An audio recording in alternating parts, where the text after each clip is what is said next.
The ISO with Dan Dickau and SB Live Sports, brought to you by the Believe Podcast Network, the #1 podcast network for professionals.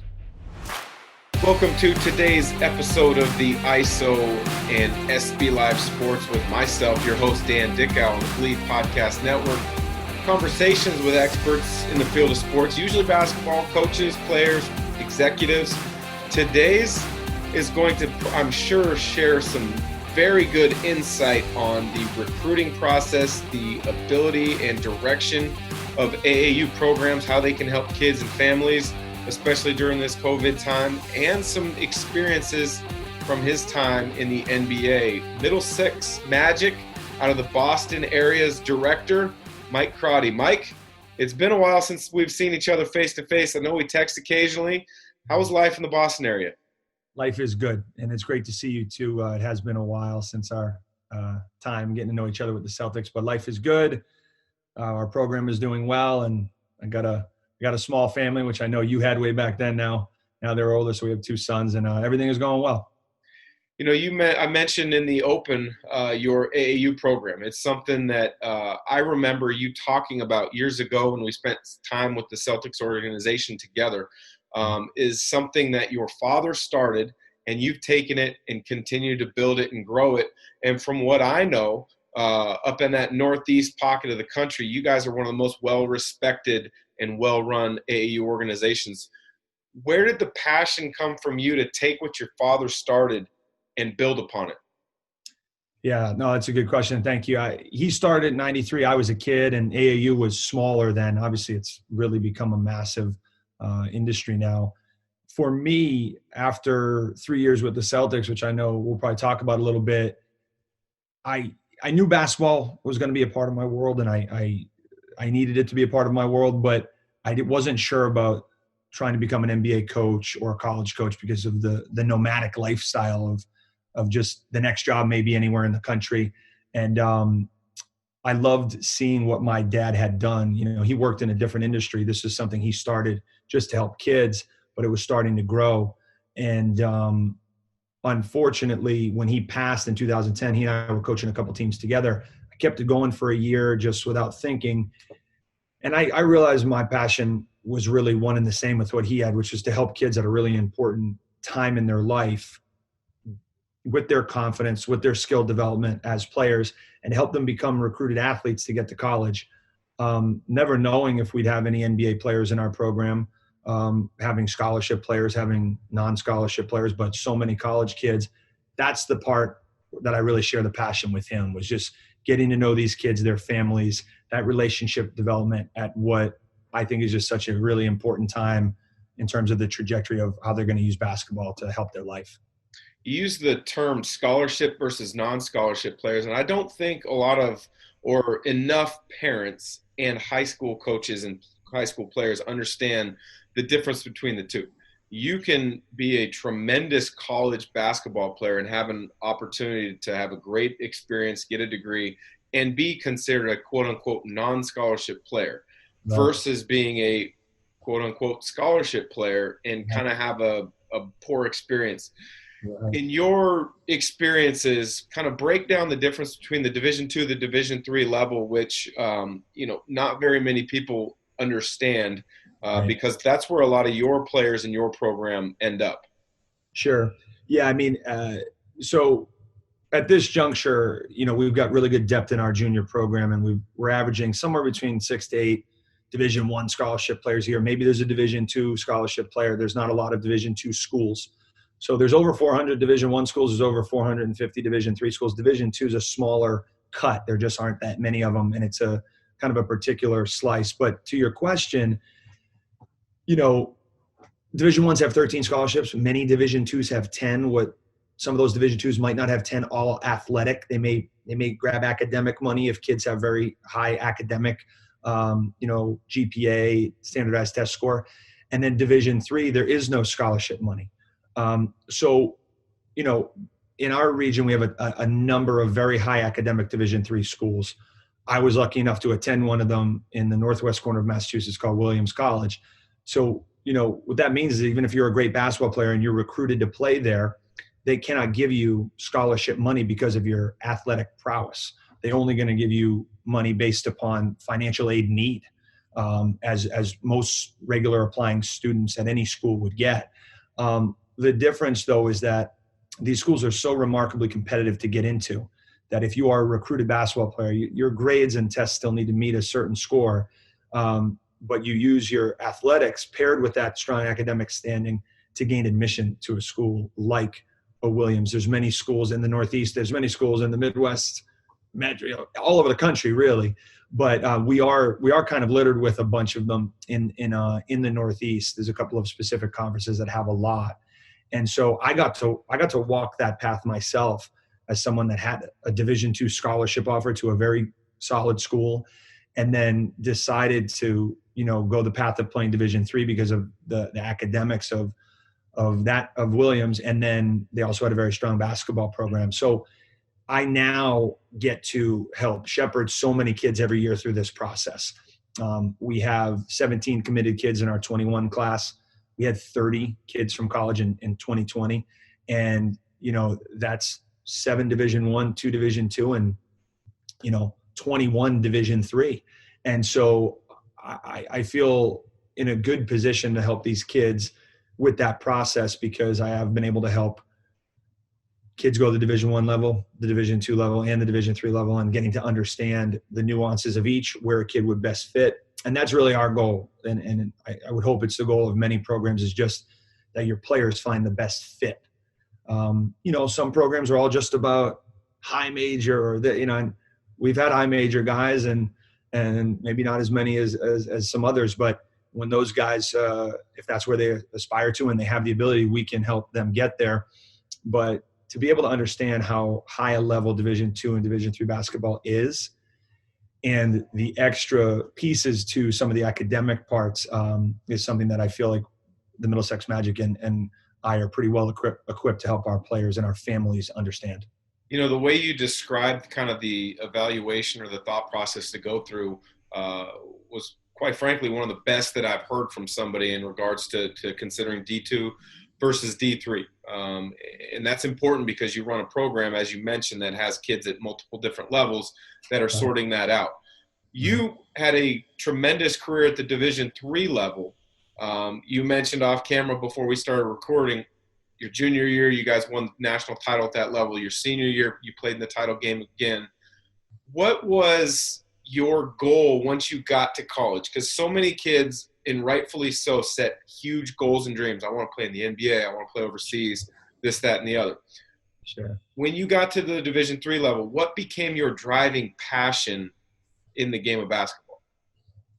It's a great question.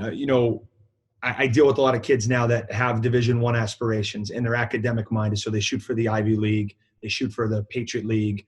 When you get to bigger schools that are great academics, Stanford, Notre Dame, Vanderbilt, like that's a high level of basketball. So maybe that's out of their reach.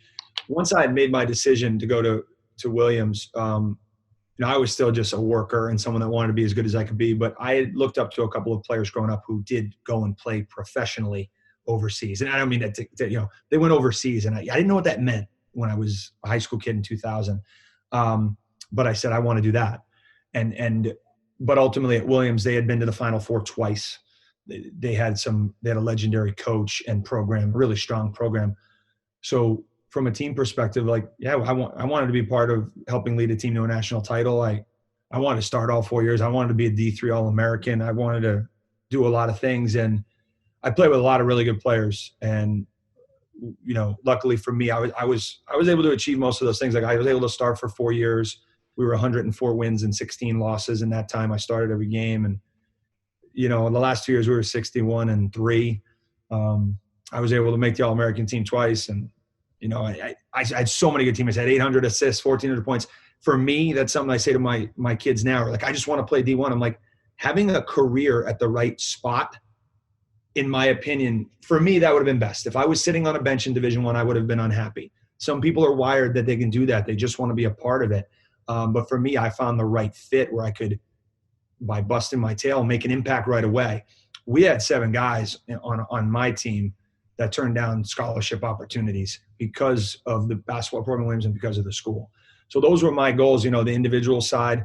But really the team side was, what can we do? And I know you played on some remarkable teams. At any level, when you get to Sweet 16s, Elite Eights, for the year we won it, my junior year, we made our way to the Final Four, and we had to beat our arch rival to do it. And we did it kind of emphatically in the second half.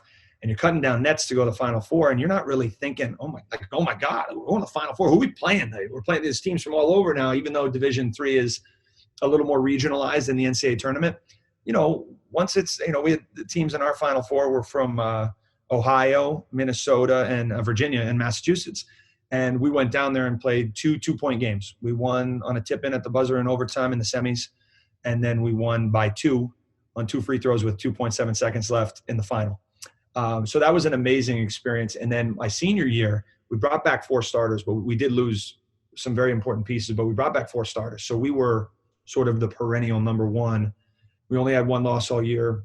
We beat Holy Cross in a regular season game at Holy Cross, which was a great experience to play a D1 team and beat them. And sort of, I think that speaks to the level D3 can be when you're really good. And then, but that whole year, we're like, we're going to win. We went back to the Final Four. We had to play our arch rival again at the Final Four. They actually sent them out of region. We beat them again. And then we lost 84-82 in just a great game to Wisconsin Stevens Point. And we had beaten Gustavus Adolphus. So we played some great Midwest teams. And the experience was unbelievable. And our guys, more than a couple from that group went on to play professionally overseas. 3 or 4 of us did that for at least a year or 2.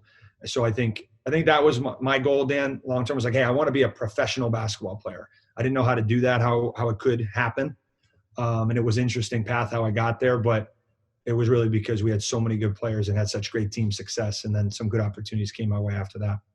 You mentioned the right fit, and you found the right fit for you. You had a tremendous playing career that kind of, checked all the boxes for you. You've helped over 400 players get to the college level. 2 names kind of that pop out at you when you look at your website. I obviously can see the framed jerseys behind you. Would be Duncan Robinson and Pat Connaughton. Knowing enough about those guys, reading articles, they both had different paths. Pat Connaughton, Division I right off the bat. Duncan Robinson takes the Division III route, and then he, quote unquote, bets on himself, goes to Michigan, and now is one of the best shooters in the world and was in the NBA Finals with the Miami Heat. Right. When you were walking those 2 guys through their process, did you envision each of them getting to the level that they're at now? I always joke with Duncan, and people say, could you see this? I'm like, of course. Williams, Michigan, Miami Heat, how could you not see that? Start with Pat because he was first. Pat is a remarkable athlete. Anything he does, it's ridiculous. And you and I have played some golf together, and I know how good you are. So maybe me and Pat can play someday because he can really play, and I've gotten a bit better. So Pat, the minute we got him, he was just a different level of athlete, physically, vertically. My dad and I got to coach him together for a year and a half, and my dad and him developed a great relationship. And my dad really believed in his ability to play at the highest level. My dad passed. It was in February going into that AAU spring where, things eventually happened. And Pat, it's pretty well documented for him too. Like, he didn't have a ton of D1 offers really early. And then he had scholarship offers to BC and Notre Dame and a few others to play baseball because he threw 93 miles an hour. And I sat with him and his dad, Len, and I said, what do you want to do? Like, what do you want to do? And he said, I want to play basketball at the level where I'm getting baseball offers. And, I knew coaches at BC and Notre Dame in particular. I made some phone calls. Notre Dame they both came and watched, and Notre Dame was very interested in our first July live period tournament. And I'll never forget Rod Bolanis, who's still there with Mike Bray. He wrote me a note. He said, he's one tough SOB. And I remember saying to my coaches, I was like, what does that mean for Notre Dame? Like, does that mean you want to offer? I hadn't been through that many go-arounds without my dad, and Pat was a bit of a unique guy. The rest of that summer, Pat blew up. He wound up with 40-plus high major offers, and went on to Notre Dame where he played baseball and basketball, and got drafted to the Orioles. And obviously he's going to go into his 6th year in the NBA coming up this year. So Pat's your ultimate competitor. who would do whatever it takes. He's a two guard in the NBA who played the four for 4 years at Notre Dame because he was so athletic and so tough that he could guard Karl Anthony Towns in an Elite Eight game and then down the other end and make a big guy try to chase him off the drive and shooting threes. I don't think Notre Dame's offense has ever been as good as it was with him and Jaren Grant and Vesturia and Zach August and DJ. Those guys, that was a great team. It was a heartbeat away from the Final Four. So, his path was interesting. And then he had to completely kind of try to become a two guard. I think what he does athletically is so crazy. I don't think many people could play the four in college and become a two guard. So his path was that, and it was sort of that, really cool rise. Duncan was obviously very different. When he came to play for our team, we had two other Division I, like bona fide, hands down Division I players on that team. And Duncan's personality wasn't one to like try and contend to be the alpha. He thought they were the two best players, and sometimes they were, and sometimes he was. And the rest of our group was good too, some other really good college players. But, he was 6'6.5" going into that post-grad year, 170. And he played well. He was battling a little bit of like a tweaked back, as I recall, in that July. So like he had some games where it was a little stiff, but he played really well. Michigan didn't miss him. Like Michigan wasn't quite ready then. I think maybe some other Division I's might have. A lower level Division I maybe should have been able to take a look. And I'm not saying that's an easy task. I'm not criticizing, but he shot it really well. And he had great basketball instincts. I think people at the Division I level, how big and strong can he get? Like, where will he guard people? All those questions that do matter, but sometimes I think are overthought. So when Ivy Leagues weren't coming for him, because he was a great student, he started looking at Division IIIs. And again, a path I walked. And he had Williams and Amherst and a number of others, and he really loved Williams. I didn't push him there as an alum, but I wasn't upset when he selected to go there. And he had his year at Exeter then, he goes early decision. That year at Exeter, he grows like an inch. And now by the end of the year in their championship game, they beat teams class higher and they win Class A title. And he's perfect from the floor in the game. He scores 24 points, doesn't miss a shot from 3, 2 free throws. And he's like 6'7", like 180. And people are like, oh boy. So some of the Division I's tried to sneak in. He was committed to early decision to Williams. So he goes. To make that story a little quicker, he has an amazing year at Williams, one of the greatest years anyone's ever had there, better than any year I ever had there in 4. And they go to the national title game and they lose at the buzzer. They beat their arch rival in the semifinal. He had 30 against them. He has 18 with double teams in the finals. And on the year, he was a 50, 40, 90 guy, average 18 points. He was a national rookie of the year, like a 4th team All-American. He would have been higher if he wasn't a freshman. Their coach accepts a job to take a Division I job at Marist as the head coach after the year. And he says to him, I'd like to take you to Marist. And he said, thank you, but academically, Williams is a special place. And then the coach said, well, I worked for John Beilein at West Virginia. That coach is Mike Maker. And he said, I'm going to call John Beilein. And Beilein will still say to this day, it's the first guy he's offered off of film. But he said, hey, if you get 30 in a national semi, that's a big thing no matter the level. They played similar offense. He could see him within the offense. And so he took him. And by that time, Duncan was 6'8", 183, 4, whatever. Goes through the redshirt year. He's 204 pounds. He's a different human being physically. And I think his skills were always there. They continue to develop, but the body development was huge. And not everybody goes from 6'6", 173 to 6'8", 205 in a 2.5-year span. He did. And I think that's something that doesn't get talked about quite as much. It's obvious when you see him, the pictures when he played for us or when he played at Williams. He's thin, and he's a different guy now. So has a great career at Michigan. Undrafted, the Heat loved him. The Lakers loved him. A bunch of people wanted him to go to Summer League. He felt comfortable with the Heat. They signed him to a 2-way after like 3 games because he was killing it. And, he does his 2-way year. And then last year was his 2nd year in the league. And he's a starter and he's breaking all sorts of 3-point records. And obviously, I saw a great kind of image on Instagram. It was Steph Curry 9, Ray Allen 8, and Duncan Robinson 7 for most threes made in an NBA Finals game. And if you told us that when he was 17 playing for the Magic, might have been a little harder to just immediately agree with. Yeah. If you told me Pat was going to make it to the NBA when he was 17, I still would have been like, wow. But, he had some obvious physical ability. But Duncan's ability to shoot it has always been there. So I always say, look, if ever I coach another NBA player, and I think I may have coached one with Cormac Ryan, who's going to be a sophomore at Notre Dame. He went to Stanford and transferred. He'll be playing this year.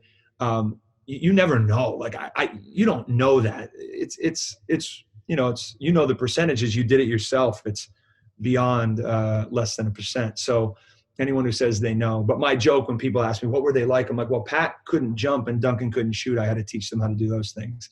But obviously not the case. They were awesome, and I think they're going to be in the league for a long, long time. Well, you can tell the passion that you have for the guys that you've coached, not only guys that have made it to the pinnacle of the sport in Robinson and Connaughton, but also, kind of the way you've described how you've helped kids figure out their correct path in their correct level for them. What sets your program apart from others in your estimation? Because, I talk to AAU coaches and directors and college coaches all the time, and I ask similar questions. What separates yours from another? So what would separate your program and how you do things? Yeah. I think the biggest thing is our coaches. We have a number of college level and high school level coaches that are involved in our program, specifically in high school. We have some remarkable coaches at youth, middle, elementary as well. Guys that could coach high school, whether it's their sons are down there and they're helping former college coaches and things of that nature. But at the high school level, I think it's just paramount to have high quality coaching so that they can take 10 very ambitious young men and put them together as a unit. When people think of AAU, most of what you see is not structured ball, not sharing it. I'm going to go. I don't have it. Kick it to you. You're going to go. We are distinctly different in that regard. Some teams that will recruit against my program if they're trying to get a guy who say, oh, they're just a system. And I say, that's a great compliment. To me, that's them saying our coaching is better. But we're not a system. We're great players and talented players. We defend as a group. We get a stop and we'll race out hard and take quick, fast shots. I think where we differentiate, schematically, offensively, is that we will then flow into some real motion offense. A lot of Gonzaga stuff, actually, people will call it when they see it some high ball screen motion. And then, yes, over the course of the year, we'll have 8 to 10 sets so that if Dan makes a 3 organically in transition and Dan makes a 3 organically in motion offense, we can call his number 6 times in a row against a team that has not scouted us in a tournament in Atlantic City or wherever. And that kid's going to hit 7 in a row, and those coaches are going to be like, holy smokes. And that's how it happens. Often you see kids hit a couple shots, they don't touch the ball for 5 possessions because someone else is doing their thing. So, yeah, we have continuity about our program that I think differentiates. And then as it pertains to getting to the next level, like anything, like how does a great program, it starts to recruit itself. Like, why does Gonzaga get great players? Well, a program has been built. So if you're a great player in that area, you want to go there and then beyond and nationally. In AAU, we can't, of course, recruit nationally. But in our region, having so many guys every year going to play in college, having our 2nd junior team, our 3rd junior team, which are not B teams. They play at the highest Division I level of tournament play as our top group. Having those guys go to college, after a while, the proof's in the pudding. Like, hey, you had 30 guys go to college. Kids will look around and say, I don't think there's anywhere else I want to be. And there's a lot of other great programs in our region, a lot, that I have great respect for. But that's how we try to differentiate ourselves, by having great coaching. And then, look, in one of my big jobs is to keep my connectivity with college coaches at all those levels, whether it be traveling to games. My dad a long time ago started a gathering at the Final Four, the New England Coaches Party, which we still do. Just great to stay connected with them, and those relationships matter. So sometimes your day might not be, I have this meeting, that meeting, that meeting. You may wind up having 5 phone calls with coaches where you're catching up. But those relationships matter. And then when you tell them you believe a player is good enough and they see it with their own eyes and you're not lying to them and those players pan out, you build that trust. And I think over 28 years, my dad and now myself, that trust is really strong, because if a player isn't good enough, we don't try to tell a coach he is. We want them to find the right fit. And we stump hard for them, but always at the right level. So I think those are the big keys. I like the description of how you kind of give the overall philosophy of how you've built the program and kept the program at a high level. Obviously, you played, and then you go overseas, and I believe you played for a year, did some touring of different things, but at some point the ball stops for everybody. Right. And Right. you got the chance growing up in the Boston area to work for the Boston Celtics. And that's how you and I became connected. We bonded over the game of basketball that we both love. And now to this day, we stay in touch with different text messages and Sure. conversations like this. What was your role like with the Celtics, having grown up there, wanting, I can only imagine, to be a part and get to know that organization? Yeah, I mean, it was everything. I played a year overseas in Germany. I came back. I had ability to email some of the ownership. My dad had coached some of their kids, and I'd emailed summers past if there was anything, any internships. And the answer was, kind of repeatedly, hey, thanks, but we don't have anything. And then I got a call from one of the owners, said, hey, Danny Ainge could use an intern for the summer to get ready for the draft. And I was home in April. So I was kind of there, and the team hadn't made the playoffs. So April, May, June, getting ready for the draft, which is usually the end of June. So I was, this is 05. So I'm turning VHS into DVD. And then all of a sudden a player would come in and they'd be like, oh yeah, help rebound. Oh, okay. Paul Pierce is here. Like, I'll rebound for Paul Pierce. I was rooting for him 5 months ago or 5 weeks ago in a game. And so getting to be around the guys a little bit there was cool. The draft occurs. We took Gerald Green. We took Ryan Gomes. And I remember the week after going toward July 4th, I just kept going to the facility and nobody was there. And I was just, punching my code in and going in, and I would work out, and I was planning to try and play another year. And I just kept going in. I was like, nobody's here, but I'm going to go. It's still a cool place to be. And Danny called me shortly after the 4th and he called me in for a meeting, and he said, hey, we have a role, the director of player development. There's going to be some league-wide meetings I need you to attend. There's going to be some off-the-court developmental pieces that we're looking at. And outside of that, I just kind of want you to help Doc and the staff as sort of like an assistant coach. And there's a really small amount of money we can pay you to do that. But anyway, I said, okay, thank you. I just want to talk with my dad and my mom. But yes, I'm in, that was kind of a dream come true, Dan. I mean, to your question, like Celtics, work for the Celtics in basketball operations. So many sports organizations are just revered by their fan base. And I'm a basketball kid from the Boston area. I mean, the Celtics, I vaguely remember the end of the Bird years. You go through some of the rough times in the late 90s. And then Paul and Antoine had a moment there where they came back against the Nets, but we hadn't really got back to championship level. So to join the team, even though we weren't great at the time, was a dream come true. I spent 3 years there, to give a quick piece. In 05-06, we were pretty bad. And then Pierce got hurt. He had a stress reaction. I won't forget this. Unless this was 06-07 when you were there. But one of the 2 years, no, I think it was the first year, and he's out, and we lose 18 in a row. And you're just, you were in the NBA for a long time, longer than my 3 years. It's a grind, and you don't even kind of think it's the next game, the next scouting report, the next whatever. And next thing you know, I'm like, oh my gosh, we lost 15 straight. And then it's 18. Pierce comes back, and we beat the Bucks on a step back shot at the buzzer that he took. And then he goes back on the shelf, and we lose another dozen. And all I remember thinking was, I'm so happy we didn't lose 31 games in a row because that would have set a mark for futility. I then get to meet you the next year. As I recall, I think you played 20 games before you tore your Achilles, right? Yep. And another just host of injuries. And it was another tough year, win-loss column.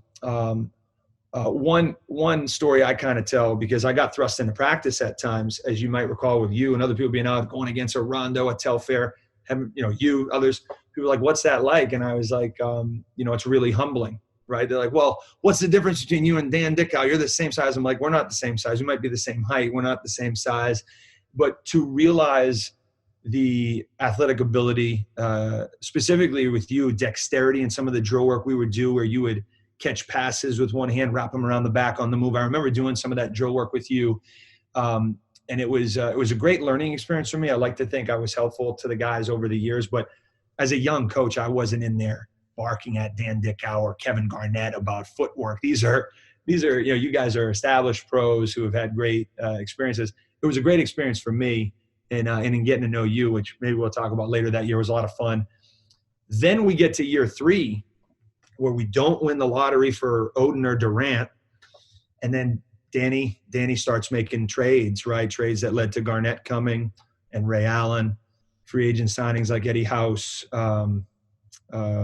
James Posey, eventually PJ Brown, and 66 and 16, and an amazing journey to the NBA title, and then kind of capped off my 3 years with the hometown team with a championship ring. To go with my national championship ring from college, I was like, I felt really lucky to have been a part of so many good basketball experiences, and those 3 years I cherish the relationships. With you, Scalabrini is still in our area. I see him from time to time.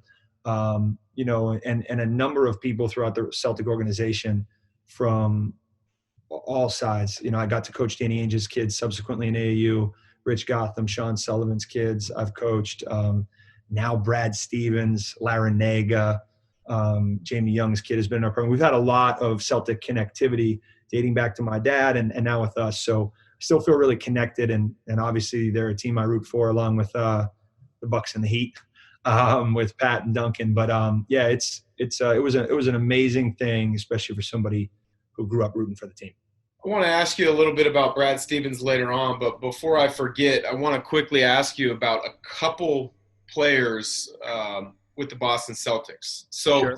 You spent 3 years there, but you obviously grew up around Boston, and as you mentioned, kind of that aura of the Boston Celtic parquet and the titles. Who would have been your favorite player growing up? So Bird for sure, but I was born in 81. So, I remember him hitting his head on the ground against the Pacers. I don't remember him being the MVP of the championship. I had to watch, I know those vividly now from watching it, but my favorite Celtic, it was a weird time at the back end of the 80s, early 90s. I liked Kevin Gamble, which is a name not a lot of people will remember. He was a good player when we were not outstanding. As happens when your hometown team isn't great, right? You start to look around the league, and obviously that was the guy in Chicago was a lot of people's favorite. My favorite player of all time, I'm sure you know him well, I got to meet him, is John Stockton.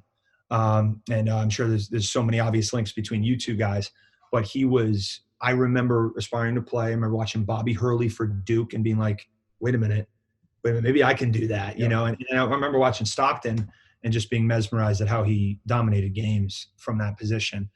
So he became my favorite player. And through the 90s, I felt the heartbreak that Jordan and his crew gave to many when they beat him a couple times.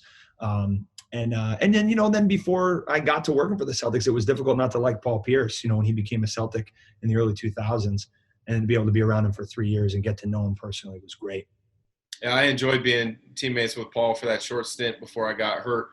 When you look at the 3 years that you were there, you had a lot of personalities that you would have been around on a day-to-day basis. Brian Scalabrine being one, Paul Pierce, Kevin Garnett, Rondo.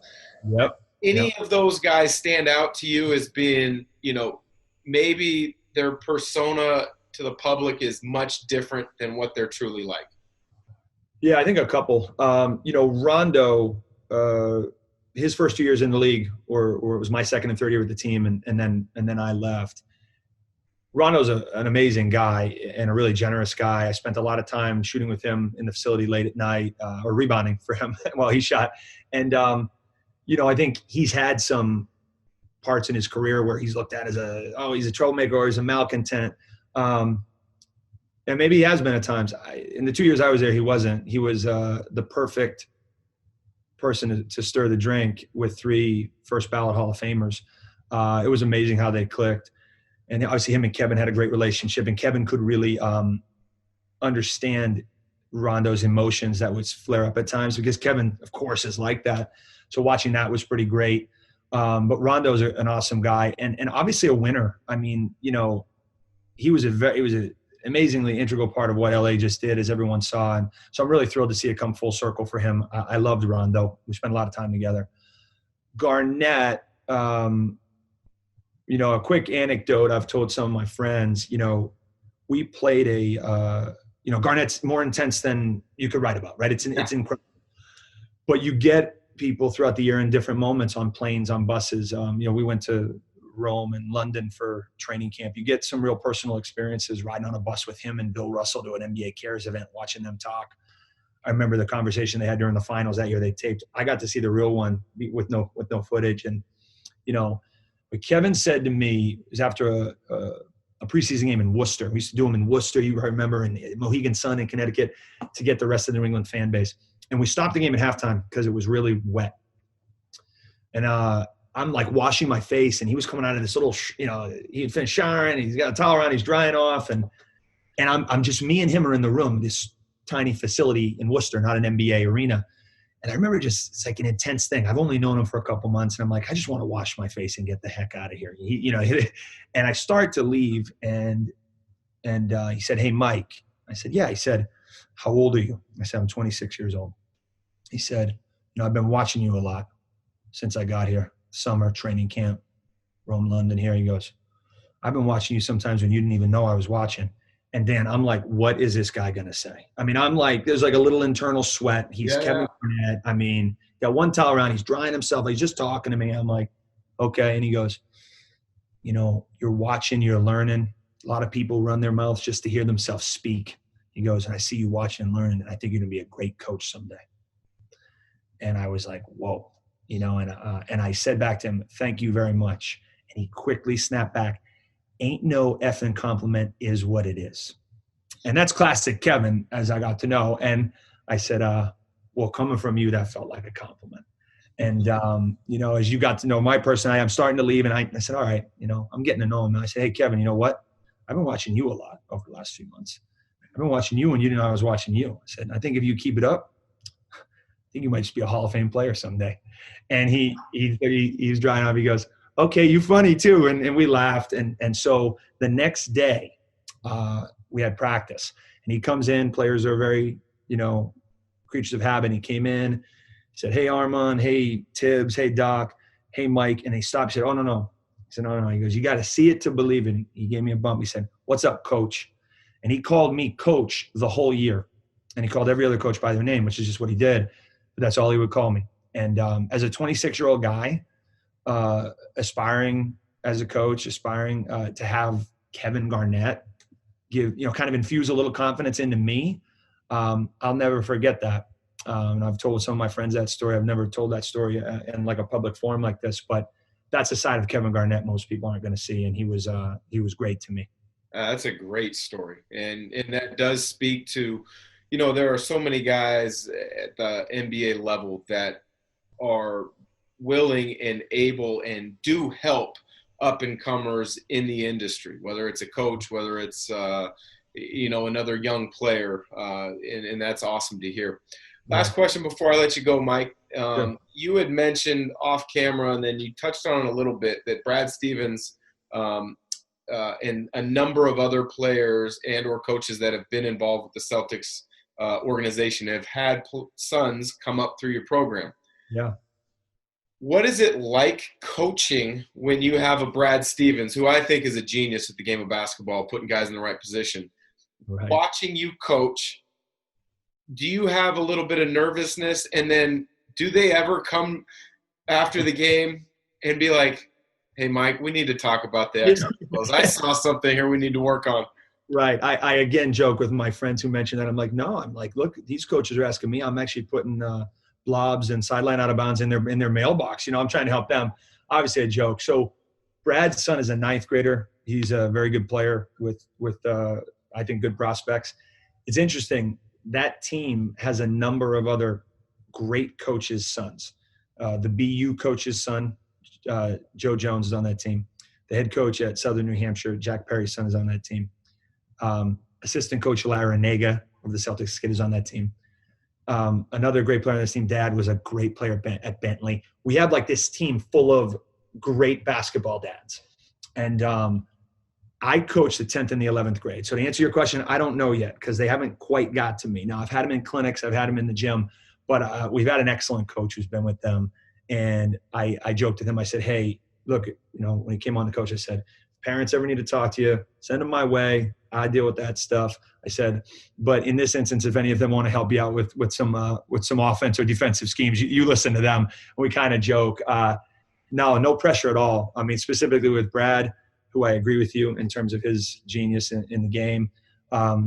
He's just as down to earth as he seems to everyone every time he's interviewed. Wonderfully nice guy with just loves to watch his kid play like anybody else, and didn't get to as much this past time with the bubble. But no, I'll have to answer that question the next time we talk. Once I get to Coach Brady in the game, hopefully I'll push the right buttons offensively and try to do some good stuff that can be admired by that great coaching crew that we have. Awesome. Well, Mike, I appreciate the time. I wish you and your family continued health and your Magic program back in the Boston area continued success. It was great to reconnect, talk some hoops, talk AAU, talk the evaluation and the recruiting process at many different levels. So for the ISO, I'm Dan Dickau in SB Live Sports. Today's guest was Mike Crotty.